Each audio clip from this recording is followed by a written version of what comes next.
ये डिजाइन तो पहले ही करना पड़ेगा। अगर आपने डिजाइन नहीं किया, किसी 11th 12th के बच्चे से पूछो बेटा क्या करना चाहते हो लाइफ में, अभी देखते हैं, समझ लेना उसकी जिंदगी गड़बड़ हो जाने वाली है। क्योंकि डिजाइनिंग तो 5th और 6th में हो जाता है, 5वीं और 6वीं कक्षा तक डिजाइनिंग हो जाती है, उसके बाद तो कॉपी कैटिंग होती है। वो ये कर रहा है तो हम ये कर लेते हैं, उसने ये कर लिया तो ये कर लेते, कुछ नहीं बता तो ये कर लेते हैं।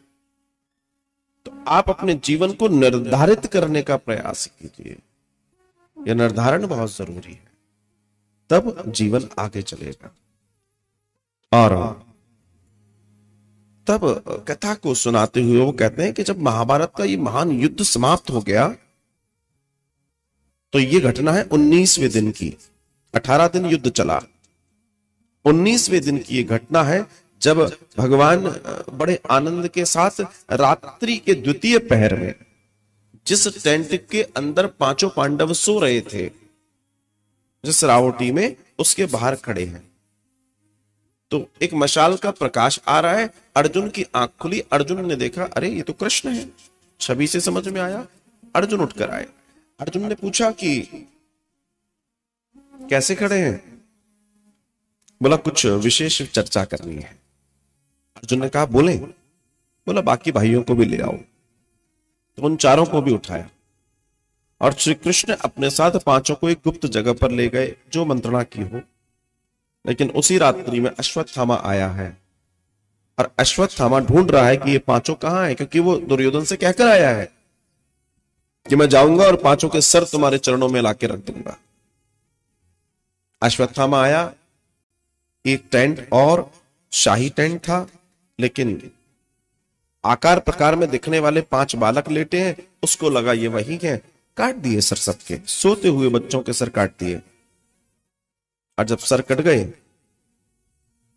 लेके एक कपड़े में बांधे और अर्जुन के पास दुर्योधन के पास ले गया। दुर्योधन का शरीर का निचला हिस्सा पूरी तरह से ध्वस्त हो चुका है, रीढ़ की हड्डी लगभग टूटने के कगार पे आ चुकी है, अंतिम श्वासें गिर रहा है। तब अश्वत्थामा पहुंचा, आप चिंता मत करो, मैं तुम्हें निराश यूं ही नहीं जाने दूंगा, मैं तुम्हें तृप्त करके भेजूंगा। ये लो, खोल दिए उसने वो मुंड, ये लो पांडवों के सर, पांचों पांडवों के सर लेकर आया। दुर्योधन ने कहा मुझे दो, एक एक सर लेता, अपने हाथ से मसल देता, एक एक सर लेता, अपने हाथ से मसल देता। जब 5वां सर भी उसने दबाया और वो दब के मसल गया, पिचक गया, तब दुर्योधन घबराया, किसके सर ले आए हो? बोला पांडवों के। बोला ये पांडव नहीं हो सकते, क्योंकि भीम के सर को मैं दबा ही नहीं सकता, कुछ गड़बड़ है। और जब देखा तो वो पांडवों के नहीं, पांडवों के बालकों के सर थे। दुर्योधन तब बहुत रोया। बताते हैं दुर्योधन उस दिन बहुत दुखी था, क्योंकि जब अंतिम समय होता है तब उस व्यक्ति को सही और गलत सबका अंदाजा होता है। और दुर्योधन कहने लगा कि अश्वत्थामा ये तुमने क्या किया? मैं जानता हूं कि मैंने एक हट किया था, आज मेरा कोई भाई, कोई बच्चे, कोई भतीजे, कोई जीवित नहीं है, लेकिन मुझे एक हृदय में ये तो था कि चलो हमारे कुल परंपराओं को चलाने के लिए पांडवों के पुत्र तो जीवित हैं, लेकिन आज तुमने ये क्या कर दिया, हमारे पूरे वंश को ही खत्म कर दिया। अश्वत्थामा ये तुमने क्या कर दिया? अब बताते हैं इस दुख में ही करते करते करते दुर्योधन ने प्राण छोड़ दिए थे। लेकिन ये घटना घटी क्यों? प्रश्न ये है कि इस तरह की घटनाएं घटने के पीछे रीजंस क्या है?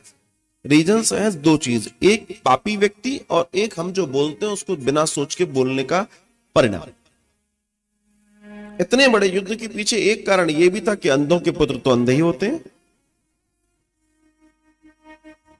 और बड़ा बुरा लगा दुर्योधन को, आखिर द्रौपदी ने ऐसे कैसे कह दिया, तो उसके मन में ठान लिया कि नहीं, मैं इसका बदला लूंगा।